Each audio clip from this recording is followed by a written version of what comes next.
Poin yang ketiga adalah bagaimana cara kita sekarang ini merealisasikan istiqamah. Ini persoalan besar. Tapi pada sesi ini saya akan bagi gambaran besarnya saja. Istiqamah itu terdiri daripada 3 poin.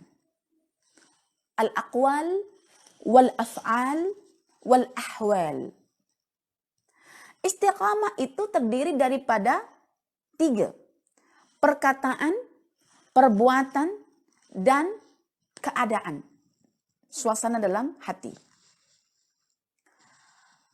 Perkataan dikatakan sebagai perkataan yang istiqamah, yang mustaqim, yang lurus apabila dalam perkataan itu hanya ada unsur kebenaran dan kejujuran. Macam mana kita selepas Ramadan? Masih ada perkataan dustanya, masih ada perkataan sia-sianya, lagwun, laibun, walahwun, masih ada ke? Atau sudah lupa dengan kisahnya siapa itu? Dalam surah At-Taubah. 3 sahabat yang ditangguhkan penerimaan taubat mereka.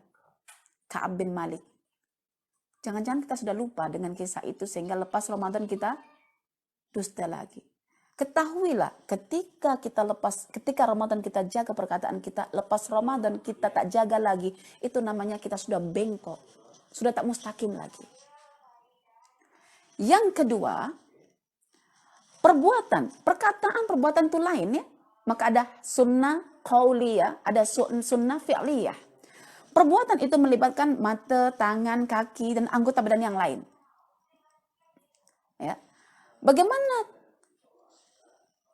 perbuatan itu boleh dikatakan istiqamah apabila perbuatan itu dijalankan mengikut sunnah Rasulullah biittiba'in, dengan ittiba'.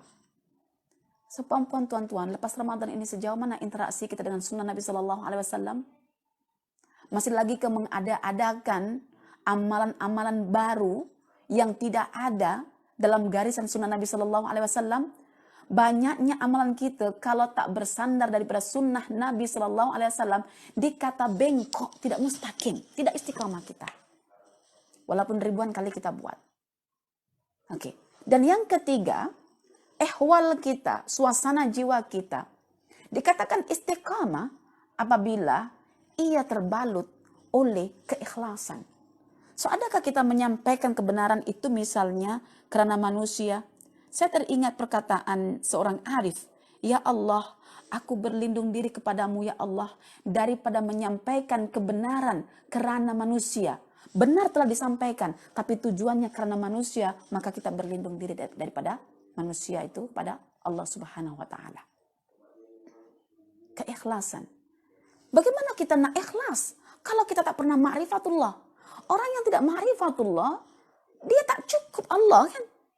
Tapi kalau sudah ma'rifatullah, kenal kesempurnaan Allah, kenal keindahan Allah, kenal kebaikan Allah, cukup hanya Allah saja sebagai Tuhan kita. La ilaha illallah. Ma'rifat tak kita buat, bagaimana kita istiqamah.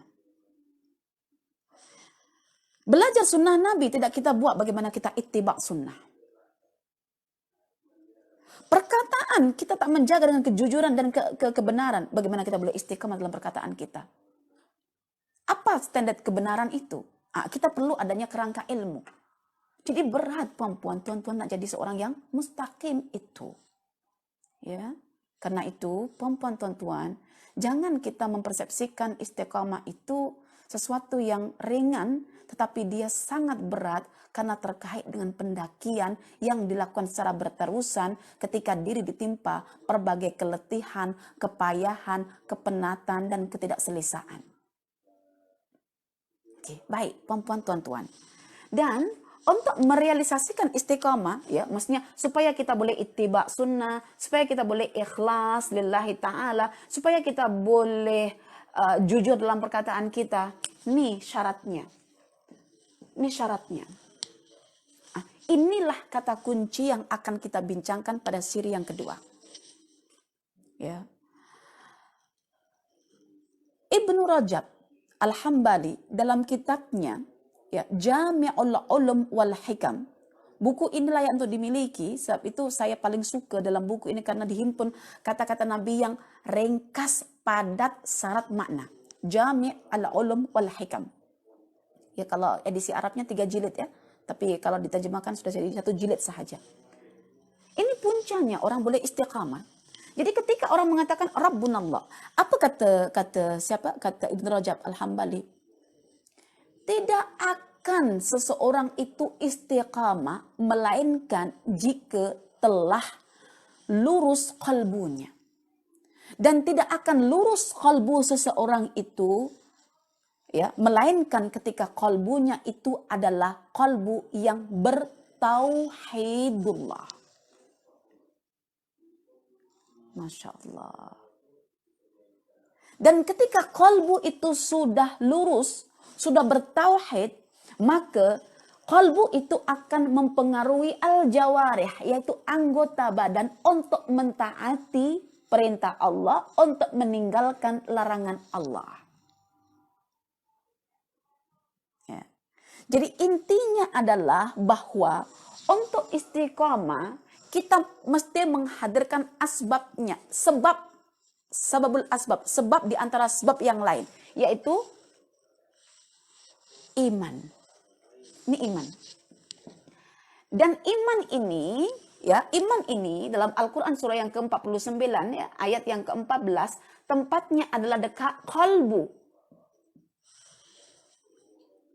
Dan kalbu ini tidak akan lurus jika tidak melakukan tauhidullah. So, amalan kalbu yang pertama adalah mengesahkan Allah. Dan bagaimana kita membina tauhidullah, itu perbincangan kita insya Allah pada siri-siri yang akan datang. Cuma di sini saya buka kerangka umumnya bahwa setiap orang yang hendak istiqamah, dia mesti ada keimanan. Dan keimanan itu terkait dengan kalbu, maka istiqamah itu adalah hubungannya dengan kalbu manusia. Dan kalbu yang bagaimana yang boleh menatijakan seseorang untuk istiqamah, yaitu kalbu yang bertauhid. Maka nanti saya akan bincangkan selama 10 siri nanti kalbu ya yang beriman, kalbu yang tenang, ya, kalbu yang tunduk, kalbu yang muttaqi, yang bertakwa, kalbu yang takut, ya, tunduk, ya. Jadi ada beberapa ungkapan-ungkapan dalam Al-Quran terkait dengan sifat kalbu itu, dan insya Allah kita akan bincangkan esok mengenai kalbu itu. Karena itu setiap orang yang ingin istiqamah, dia akan dimulakan dengan kalbu. Maka Rasulullah Shallallahu Alaihi Wasallam bersabda, dan sabdanya ini dalam hadis yang dikatakan hasan, ya, dalam kitab At-Targhib At-Tarhib yang ditulis oleh Al-Imam Al-Mundhiri, bahwa Rasulullah Shallallahu Alaihi Wasallam bersabda, la yastaqimu imanu abdin hatta yastaqima qalbuh, wa la yastaqimu qalbuh, ya, hatta yastaqima lisanuh, wa la yadkhulu rajulun al-jannah man la ya'man jaruhu bawa'iqah. Tidak akan dikatakan lurus iman seseorang selagi tidak lurus kalbunya, dan tidak akan dikatakan lurus kalbunya selagi tak lurus lisannya, ya. Dan seseorang tak dikatakan masuk surga apabila orang di sekitarnya merasa tidak aman akan kejahatannya. Jadi nanti kita akan bincangkan tentang apakah kalbu itu. Dari titik kalbulah kita mulakan tentang cara meraih istiqamah. Ya, tentang cara meraih istiqamah. Maka esok itulah perbincangan yang paling utama, namun keutamaan perbincangan esok itu adalah dipengaruhi oleh apa makna istiqamah, mengapa kita perlu istiqamah, bagaimana caranya istiqamah, dan esok adalah kita huraikan tentang apakah kalbu itu, dan apakah yang sepatutnya ada pada kalbu itu, serta saya akan huraikan mengenai gambaran supaya memudahkan hakikat orang yang istiqamah dalam pandangan sunnah Nabi Sallallahu Alaihi Wasallam. Insya Allah, maka jangan lupakan ya, esok pukul 8 kita akan bincangkan tentang bagaimana cara meraih istiqamah pada sesi yang kedua. Aku qauli hadza wa astaghfirullah li wa lakum. Wassalamualaikum warahmatullahi wabarakatuh.